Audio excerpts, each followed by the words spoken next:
Le lieu est très intéressant pour nous et assez symbolique puisqu'aujourd'hui on voulait parler de données, on voulait être présent aux côtés de praticiens, aux côtés d'étudiants, qu'ils soient en thèse, en master 2, en stage.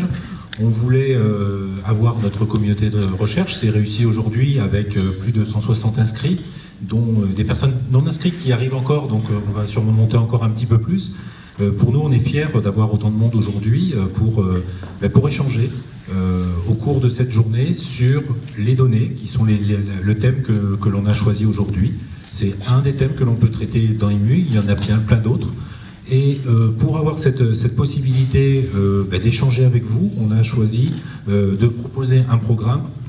Bon, c'est cool. Ça va être pratique.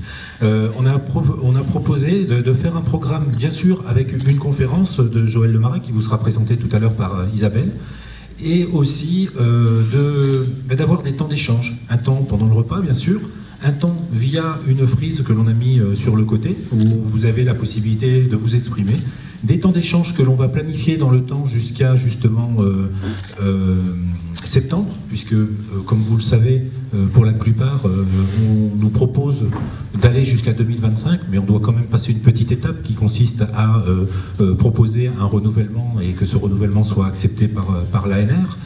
Et ensuite, on a aussi choisi d'être dans l'échange. Donc plutôt que d'être dans une posture où on vous fait des présentations toute la journée, on a décidé que l'on allait travailler, enfin on espère ensemble, que vous allez proposer du contenu, donc toujours par cette frise, mais aussi par vos présences dans les ateliers, les 4 ateliers en parallèle qui vous seront présentés. Enfin, on a choisi de proposer un temps d'échange sur la fin de la journée, de 16 à 17 heures, où là encore, on va essayer de refaire un retour sur ce qui a été dit, ce qui a été fait au cours de cette journée, mais aussi on va ouvrir sur ce nom de code que nous on appelle, en fait ce projet que l'on appelle en nom de code pour l'instant IMU.2, c'est cette possibilité d'aller ensemble jusqu'à 2025, et bien sûr, ce projet, c'est notre projet, c'est le projet de la communauté, d'accord? C'est pas juste le projet de quelques personnes dans un copitre, c'est surtout pas ça. Et donc, on veut commencer, enfin, on souhaiterait commencer au cours de cette journée, surtout en fin de cette journée, ces échanges. Alors, ah oui, c'est ça. Alors, pour me présenter, pour ceux qui ne me connaissent pas, je suis Gilles Jesquier, responsable scientifique et technique de ce LabEx IMU. J'ai remplacé Jean-Yves Toussaint il y a maintenant plus d'1 an. Et je suis accompagné dans cette lourde tâche par une équipe à copil renforcée, avec Isabelle Lefort, qui est à ma gauche, qui est responsable de la partie recherche au niveau d'IMU. Isabelle Garsamaro, à ma droite, qui est responsable ingénierie de formation IMU. Alors vous le verrez tout à l'heure, le scope, enfin le périmètre, les périmètres sont en train d'évoluer. On est en partenariat sur certaines opérations, parce qu'il y a d'autres objets de recherche et de formation qui sont arrivés sur la place lyonnaise. Mais on continue, en fin de compte, à avoir cette interaction autour de l'ingénierie de formation, en particulier via un appel à projet dont on ne va pas forcément vous parler aujourd'hui sur l'ingénierie de formation, mais qui a donné lieu à des beaux projets que l'on est en train de cofinancer avec cette école urbaine sur l'Anthropocène à Lyon, cet Institut Convergence.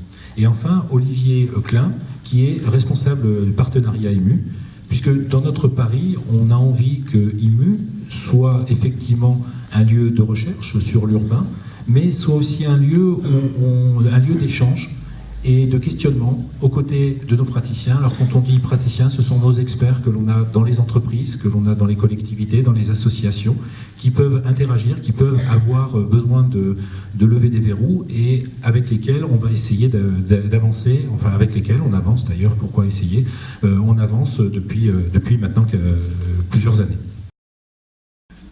Alors, comme je vous l'ai dit tout à l'heure, il y a un IMU.2, donc c'est nom de code, il faudra qu'on trouve mieux, mais pour l'instant, on est resté sur cette idée, de se dire que fin 2019, jusqu'à présent, s'arrêtait. Alors, il y a quelques mois, on a dit non, vous pouvez consommer du budget jusqu'à 2022. Donc c'est pour ça que sur l'appel à projet, on a de nouveau réintégré la possibilité cette année de pouvoir, si vous le souhaitez, avoir des projets de 3 ans avec des thèses.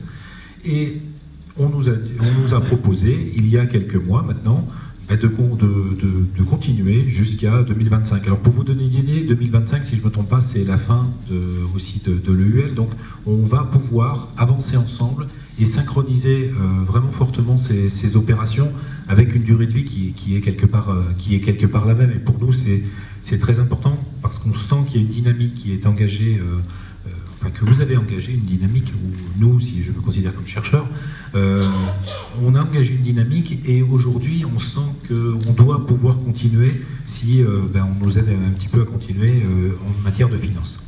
Alors, dans l'idée, c'est qu'on a besoin de construire un projet. Alors même si l'Université de Lyon nous demande une préfiche très rapidement, vous aurez peut-être accès à cette préfiche, mais vu que ça a été fait dans l'urgence, on va remplir cette préfiche en expliquant bien que on ne souhaite pas s'engager exactement sur cette préfiche, que c'est juste parce qu'on nous a demandé des choses dans l'urgence, ça nous arrive de temps en temps. On va s'engager sur un rétroplanning qu'on a prévu pour rendre notre dossier en fin d'été.